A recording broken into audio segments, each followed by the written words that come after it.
अरे भाई ना, अब आखिरी मौका है। जितना नारा लगाना लगाने, 400 लगा दें, 600 लगा दें। अब तो ये सब बात करने का कोई फ़ायदा ही नहीं ना। राज खुल चुका है करीब करीब, और चार तारीख को इसकी पुष्टि हो जाएगी। 4 तारीख के पहले किसी का कुछ कहना अभी तो व्यर्थ है, या फ्रस्ट्रेशन की निशानी है बहुत लोगों के लिए जो ऐसी बातें कर रहे हैं। मैं इस मामले पे अब कुछ नहीं कह सकता हूँ। आज चुनाव प्रचार की आखिरी शाम थी, इस बार ख़त्म करके मैं भी कलकत्ता से आ रहा हूँ। बहुत सारे लोग जगह जगह से आज करके आ रहे हैं, क्योंकि मेरा वोट पटना में है और मैं हर साल हमेशा जब ज़रूरत होती है वोट देने आता हूँ और पटना ज़रूर आता हूँ। तो अभी आपके सामने गया था, चुनाव प्रचार ख़त्म करके सिर्फ पटना आया हूँ अपना वोट डालने के लिए, अपने कर्तव्य का पालन करने के लिए। हर किसी को वोट डालना चाहिए, और उसी सिलसिले में, उसी कड़ी में मैं सामने हूँ यहाँ पे। अब बाकी जो बातें करूँगा वो 4 तारीख के बाद ही करूँगा। सर, तो अब आखिरी चरण का चुनाव है, क्या लगता है सर? नहीं, मैं तो बोल चुका हूँ, अपनी राय रख चुका हूँ हर जगह। आप इंडिया ब्लॉक जो है या यूनाइटेड अपोजिशन लगता है बहुत ही अच्छा कर रहा है, बहुत ही अच्छा कर रहा है। रिजल्ट्स अप्रत्याशित होंगे, इंडिया ब्लॉक के फेवर में होंगे। एक तरफ यहाँ कह रहा हूँ, ये भी हमने कहा है कि ममता जी का, और आज जो बंगाल में जो आज उनकी लहर है, पूरे देश में सबसे ज़्यादा, सबसे बड़ा मतदान अगर कहीं हुआ है तो बंगाल में हुआ है। 78%, 80% को टच कर रहा है। और ये जो 7वां चरण है परसों, मैं समझता हूँ उसमें सारे पुराने रिकॉर्ड भी टूट जाएंगे।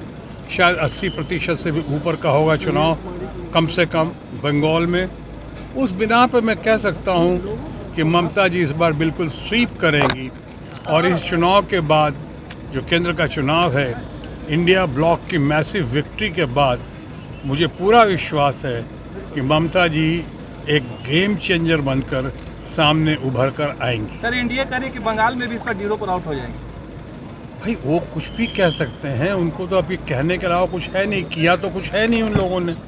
अनफॉर्चुनेटली इतना मौका मिला, वो प्राइस राइज पे बात नहीं करते हैं, बेरोज़गारी पे बात नहीं करते हैं, डॉलर पेट्रोल की कीमत जो आसमान को छू रही है उस पर बात नहीं करते हैं, रुपए की कीमत इतनी गिर गई है उस पर बात नहीं करते हैं। किसानों को कहा था उन्होंने 2022 तक कि आमदनी डबल हो जाएगी, वो नहीं कर पाए। सिंगल आमदनी के भी लाले पड़े में, उस पर बात नहीं कर रहे हैं। लोगों को आवास देने की बात की थी, वो नहीं हुआ। सारी गारंटी फेल हो गई। तो हम नई गारंटी लेकर आए हैं सामने, जिस पे आज कोई विश्वास नहीं कर रहा है, इसलिए कि मेरे मित्र जो हैं आज भारतीय जनता पार्टी और एनडीए की, वो अपनी पूरी विश्वसनीयता खो चुके हैं, क्रेडिबिलिटी खो चुके हैं। तो लोग कोई विश्वास नहीं कर रहा। पुरानी एक गारंटी पूरी हुई नहीं और नई गारंटी लेकर आप सामने आ रहे हैं, किसको मूर्ख बनाने की कोशिश कर रहे हैं। तो ये लोग देख रहे, इसलिए अब उनके पास जब करने को कुछ नहीं बचा है तो कहने को कहे जा रहे हैं। और ख़ासकर अब की घड़ी में वो लोगों को भ्रमित करने की कोशिश कर रहे हैं। कुछ उनकी कथनी और करनी में बहुत अंतर है, और ये साफ दिखाई पड़ रहा है। और मुझे लगता है इसका खामियाजा जो है, इसका नतीजा जो है, उनको भुगतना पड़ेगा 4 तारीख को। कन्याकुमारी जा रहे हैं ध्यान करने के लिए। देखिए, ये सब जो भी है, ध्यान करने में कोई हद नहीं है। मेडिटेशन उन्होंने पहले भी किया था, लेकिन पहले और अब में ये अंतर है कि उन्होंने उसका पूरा प्रचार प्रसार किया था मीडिया के सामने। मैंने भी पहली बार सुना है कोई ध्यान करने जाता है तो मीडिया और कैमरा को साथ लेकर जाता है, ऐसा मैंने पहले कभी नहीं सुना।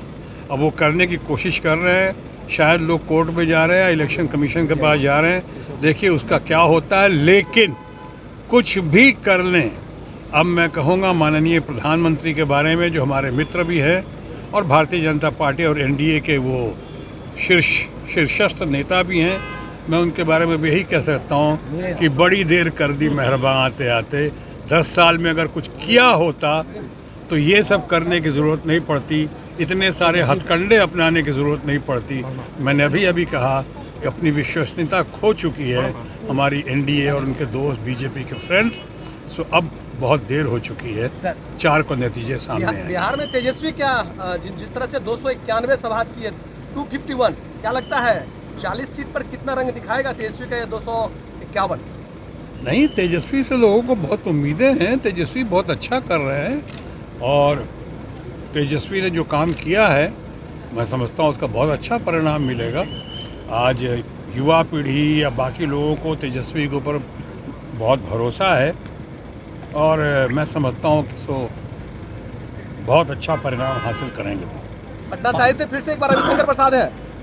जी, पटना साहिब से रविशंकर प्रसाद अब है। देखिए चुनाव प्रचार की शाम खत्म हो चुकी है। अब सबको हमारी शुभकामना और शुभाशीष है। धन्यवाद। Thank you sir.